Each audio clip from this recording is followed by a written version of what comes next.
एक गद्दा था। डंडे, खून और थकान मेरी जिंदगी बन गए।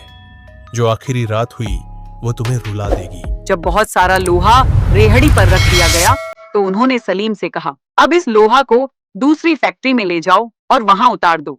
यह सुनकर सलीम हंस पड़ा और बोला, जब मैंने कहा है कि यह नया गड्ढा है तो इस पर और वजन डालो, मुझे आज ज्यादा पैसे कमाने हैं। ये कहकर वह फिर अंदर गया और ब्लॉक उठाकर रेहड़ी पर रख दी। फिर वह खुद भी रेहड़ी पर बैठ गया। उसने रस्सी खींचकर मेरी कमर पर इतना जोर से डंडा मारा कि मुझे लगा मेरी सांस रुक जाएगी। मुझे समझ आ गया कि वह चाहता है मैं आगे चलूं, लेकिन दर्द की वजह से मैं आगे नहीं बढ़ पा रहा था। जब कुछ देर तक मैं नहीं चला तो सलीम ने मेरे सामने डंडा उठा लिया। मुझे समझ आ गया कि अगर अब भी नहीं चला तो वह मुझे और मारेगा। इसलिए मैंने फिर से चलना शुरू कर दिया, लेकिन मेरी कमर पर रेहड़ी का इतना बोझ था कि चलना मुश्किल हो रहा था। मुझे लग रहा था कि अगर मैंने जरा भी ज्यादा जोर लगाया तो कमर टूट जाएगी। आज तक मैंने इतना वजन कभी नहीं उठाया था। इस भारी बोझ की वजह से मेरी रफ्तार धीमी होती जा रही थी। जब सलीम ने देखा कि मैं धीमे चल रहा हूँ तो वह गुस्से में आ गया और लगातार डंडे मारने लगा। उसकी वजह से मेरी कमर में इतना दर्द हो गया कि मैंने किसी की परवाह किए बिना भागना शुरू कर दिया। लेकिन इतना वजन उठाकर मैं ज्यादा देर तक भाग नहीं पाया और बहुत थक गया। मुझे बहुत ज्यादा थकान होने लगी थी। ऐसा लग रहा था जैसे मेरी टांगों में अब जान ही नहीं बची और मैं आगे नहीं चल सकता। इस वजह से मैं सड़क के बीचों बीच रुक गया। ये देखकर सलीम और गुस्से में आ गया। वह रेहड़ी से उतरा और आकर मेरी गर्दन की रस्सी जोर से खींचकर मुझे आगे ले जाने लगा।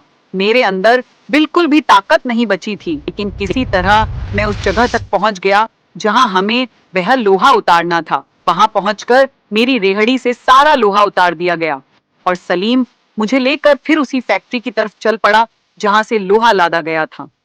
पूरा दिन यही सिलसिला चलता रहा। सलीम बार बार मुझ पर लोहा लादता और फिर जहां फैक्ट्री का मालिक कहता वहां ले जाकर उतारता।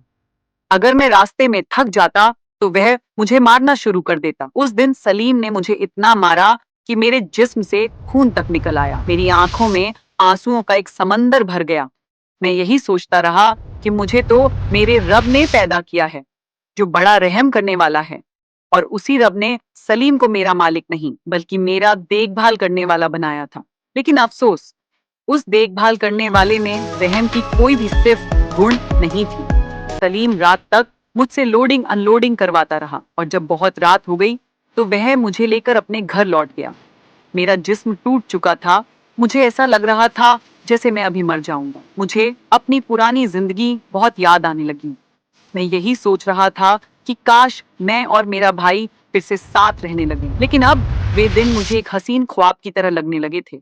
रात बहुत हो चुकी थी। जैसे ही थकान की वजह से मुझे नींद आई। अभी कुछ ही देर हुई थी कि मुझे एक और गधे की आवाज सुनाई देने लगी। जब मैंने देखा तो महसूस हुआ कि दूसरा गधा सलीम के घर के बाहर से मुझे पुकार रहा है। जब मैंने उसकी आवाज पर ध्यान दिया तो मुझे ऐसा लगा जैसे मेरा भाई मुझे लेने आया हो। जब मैंने उसके पास जाना चाहा तो मेरे गले में डाली हुई रस्सी ने मुझे रोक लिया। लेकिन मैं जानता था कि आखिरी बार जब उस रस्सी ने मुझे मेरे भाई के पास जाने से रोका था, उसी वक्त मैं उससे जुदा हो गया था। आज मैं फिर से वैसा नहीं चाहता था। मैंने उस रस्सी की परवाह किए बिना अपने भाई की तरफ बढ़ना शुरू किया, लेकिन वही रस्सी मुझे घर से बाहर जाने नहीं दे रही थी। जितना आगे बढ़ता उतना ही मेरा गला घुटने लगता। मैंने पूरी ताकत से खींचा, इतना कि मेरी सांसें रुकने लगीं। लेकिन आज मैं एक रस्सी की वजह से अपने भाई से जुदा नहीं होना चाहता था।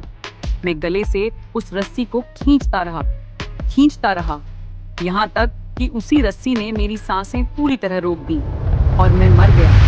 आज मैं सचमुच एक मुकम्मल गधा बन चुका था। मेरी जिंदगी में मुझसे गधा जैसे काम भी किया गया और फिर मेरी मौत भी बिल्कुल गधे जैसी ही हुई।